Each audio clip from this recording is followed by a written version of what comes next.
I am going to ask this one. What are some movements you've been seeing in contemporary poetry? I know you've judged a lot of prizes, including for Fierce Flower.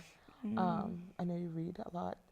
What what are some movements, some trends, however you want to kind of frame that, that you see happening in our poetry of our time? I'm afraid I would have a hard time Mm. answering that question because I am so out of the loop. I feel so much like a dinosaur that, I mean, I'm still writing in iambic pentameter. Uh, so That's class. I don't quite understand. I think one of the things I have very mixed feelings about it, but one of the things I think I see happening is interest, a special interest in writing about about one's very detailed personal identity. Mm-hmm. And on the one hand, I think that's wonderful. But on the other hand, what I think I see, this is based entirely on Facebook, not researched at all. But what I think I see is that we are producing a lot of small, I don't know what to call it, a kind of literary communities that are very small, so people don't read each other's work. Mm. There is not enough crossover. There's not enough That's crossover. siloing. Pardon? Siloing. Yes, yeah, and I that makes me sad. I Mm-hmm. think my graduate degree is in ethnic literature, and I was in the early days of multi-ethnic, multicultural literature, and I was one of the founding members of an organization called Multi-Ethnic Literature of the United States, and this was Mm. in the 70s. And at that point, people in that group, we were interested in reading each other. And I don't think there is enough of that kind of crossover anymore. So that if I am uh, bisexual, black, half Chicano writer, that's who I'm going to read. Mm. That's who I'm writing for.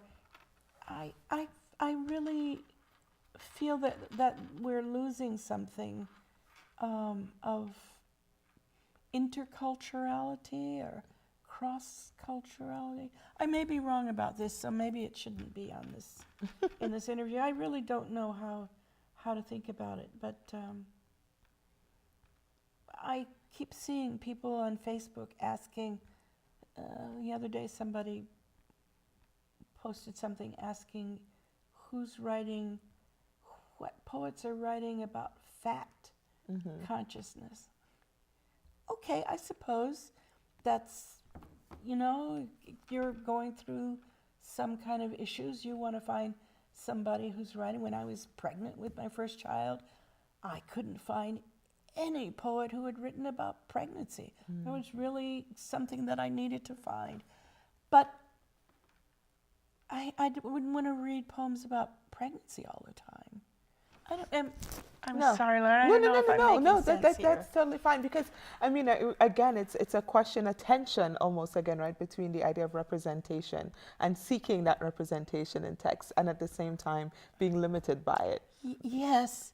Yeah, I've done this twice. I've offered workshops on um, instead of writing about one's own experience, instead of identity politics. I'm trying to remember now what I called it when I did it. Instead of identity poetics, writing about the poetics of listening to others.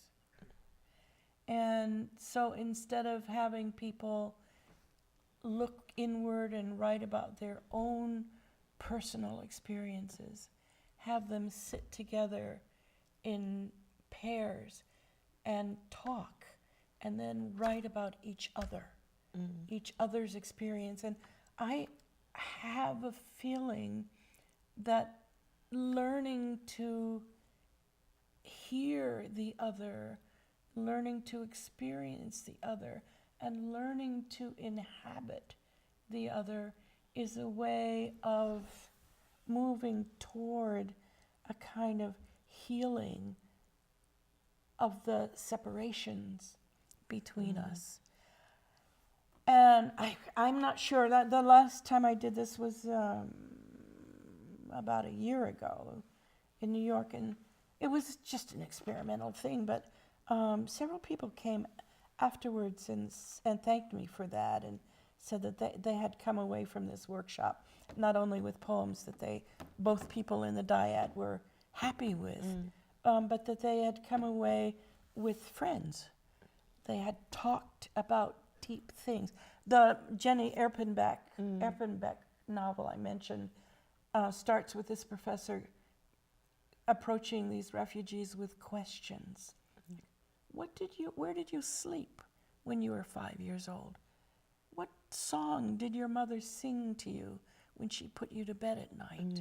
That kind of intimacy allows people to hear each other beyond the mask of otherness, to recognize who we are, really, who we truly are.